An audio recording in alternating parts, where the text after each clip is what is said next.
अस्सलाम वालेकुम, कैसे हैं बेटा जी? सब ठीक हैं? लास्ट लेक्चर में आपको रूल्स और न्यूमेरिकल नंबर 1 करवाया था। आज आपके पास न्यूमेरिकल नंबर 2 है। पहले थोड़ा सा न्यूमेरिकल रीड कर लें, देन उसके बाद बेटा जी सॉल्यूशन है। तो पहली एंट्री आपको गिवन है balance as per cash book. Balance आपको दिया है। Cheque issued but not present for payment, second entry. Third entry, check deposit into the bank for but not yet credited by the bank. Entry number 4, bank charges, debit by the bank. And last entry, interest on investment collected by the bank. ये numerical की amounts आपको given हैं। अब इसका बेटे जी solution करते हैं। तो मैंने आपको बताया था कि न्यूमेरिकल सॉल्व करने के लिए सबसे पहले जो बैलेंस आपको दिया होगा, चाहे कैश बुक का हो चाहे पासबुक का हो, पहले वो आप लिखेंगे। तो यहाँ पे बैलेंस आपको दिया है कैश बुक का, balance as per cash book. लेकिन ये नहीं बताया कि इस बैलेंस की नेचर डेबिट है या क्रेडिट है। तो आपको पता होना चाहिए कि कैश बुक के साथ अगर उसकी नेचर ना बताई हो, कुछ ना लिखा हो, तो नॉर्मली उसकी नेचर क्या होती है? डेबिट। अब इसके मुताबिक आप आगे रूल्स अप्लाई करेंगे।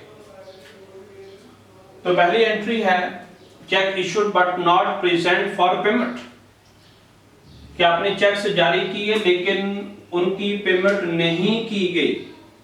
ऐसे चेक्स को आप क्या ट्रीट करेंगे? Unpresented checks.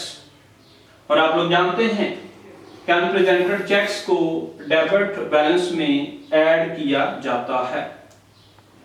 क्लियर बेटा? फिर उसके बाद cheques deposit into the bank but not yet credit, कि आपने चेक बैंक में जमा करवाए लेकिन उन्हें क्रेडिट नहीं किया गया। तो ऐसे चेक्स को बोला जाता है अनक्रेडिटेड चेक्स। और आप लोग जानते हैं कि अनक्रेडिटेड चेक्स को डेबिट बैलेंस में से लेस किया जाता है। पर याद रखना है कि अनक्रेडिटेड चेक्स को अनकलेक्टेड चेक्स भी बोला जाता है और अनक्लियर चेक्स भी बोला जाता है। देन उसके बाद bank charges debit by the bank, यानी कि बैंक ने आपका कोई काम किया और आपके अकाउंट से पैसे निकाल लिए चार्जेस के बदले में। तो ये जो एंट्री है ये किस कैटेगरी में जाएगी? पेमेंट की कैटेगरी में। आपके अकाउंट से पैसे निकले हैं, तो मैंने आपको रूल्स में पढ़ाया था कि अगर कोई पेमेंट एंट्री आ जाए तो उसे डेबिट बैलेंस में से क्या किया जाएगा? Less. And last one is interest on investment collected by the bank, यानी कि आपने कहीं पैसे लगाए थे, बैंक वालों ने वहां से मुनाफा लिया और आपके अकाउंट में ऐड किया। तो ये किस कैटेगरी में जाएगा? रिसीव्ड कैटेगरी में।